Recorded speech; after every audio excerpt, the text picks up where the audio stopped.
Surat keputusan Gubernur Sumsel tentang penunjukan pelaksanaan harian Bupati Muara Enim diserahkan Herman Deru pada Wakil Bupati Muara Enim Juarsa di Gria Agung Rumah Dinas Gubernur.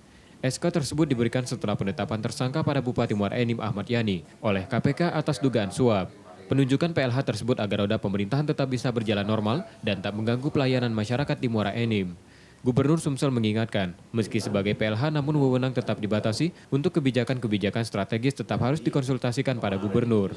Kita konsolidasi dengan OPD yang ada, ya Perkopimda, camat sampai ke tingkat bawah ya, kita konsolidasi.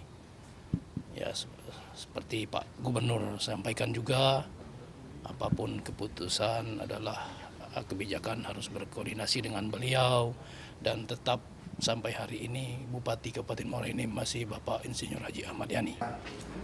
Menjalani masa tahanan atau berhalangan. Juarsa yang kini menjadi PLH Bupati Muara Enim mengaku terakhir kali bertemu Ahmad Yani saat rapat paripurna Senin pagi dan selama ini tak mengetahui hal-hal terkait apa yang menjadi kasus yang menimpa Bupati Muara Enim tersebut. Purwantoro, Kompas TV, Palembang.